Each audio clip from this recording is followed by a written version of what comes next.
মানুষের ষড়যন্ত্র থেকে বাঁচতে চাইলে কোরআনের একটি মাত্র আয়াতের আমল করলেই যথেষ্ট হয়ে যাবে ইনশাআল্লাহ। দেখবেন আমরা অনেক সময় দুর্বল থাকি, অনেক শক্তিশালী আমার আত্মীয় হোক, প্রতিবেশী হোক, অনেক সময় হিংসার মাধ্যমে হোক, যে কোনো কারণে এই পরিমাণ হিংসা করে, শত্রুতা করে, তার সাথে পেরে ওঠা সম্ভব হয় না। যদি আপনি কখনো এমন পরিস্থিতিতে পড়ে যান, আপনি কোরআনের মাত্র একটি আয়াতের আমল করলে আল্লাহ তাআলা আপনাকে ওই হিংসুকের হিংসা থেকে, শত্রুতা থেকে রক্ষা করবেন ইনশাআল্লাহ তাআলা। এই আয়াতটি সূরা বাকারার মধ্যে এসেছে। হযরত মূসা আলাইহিস সালাতু ওয়াস সালাম, তার শানে এই আয়াতটি ছিল, পরবর্তীতে আল্লাহ তাআলা কোরআনে এই আয়াতটি সংযোজন করেছেন।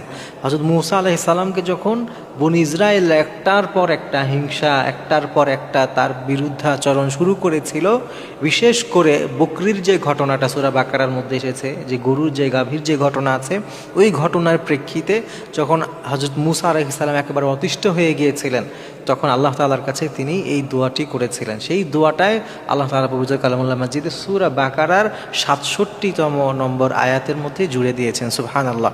এজন্য এই সূরা বাকারার ৬৭ নম্বর আয়াত, এইটা আমরা বেশি বেশি করব যখন আমরা কোনো বড় বিপদে পড়ে যাই। অনেক সময় হয় যে আপনি নিজে একেবারে ঠিকঠাক মতো থাকার চেষ্টা করেন, কারোর সাথে আপনার কোনো ঝামেলা নাই, কোনো ঝগড়া নাই, আপনি আপনার মতো করে আপনি জীবনযাপন করতে চান, কিন্তু এর পরেও অনেক সময় দেখবেন কেউ না কেউ আপনার সাথে হিংসা করছে।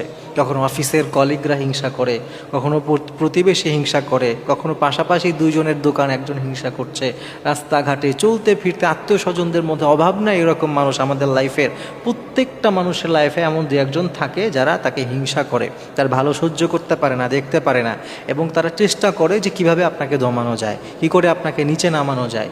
এই ধরনের হিংসার মধ্যে যখন আপনি পড়ে যাবেন, তখন সূরা বাকারার ৬৭ নম্বর যে আয়াত আল্লাহ তাআলা দিয়েছেন, এই আয়াতটা আপনি পাঠ করবেন, আউযু বিল্লাহি আন আকুনা মিনাল জাহিলিন।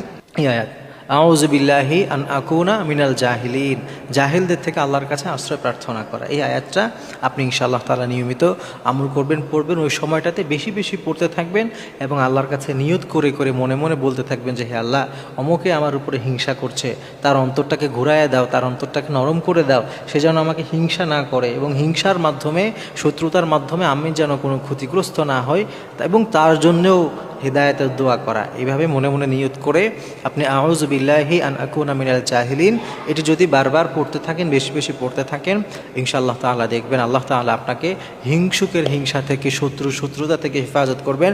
ওই শত্রু যতই বড় পাওয়ারফুল হোক না কেন, আপনার কোনো ক্ষতি করতে পারবে না ইনশাআল্লাহ।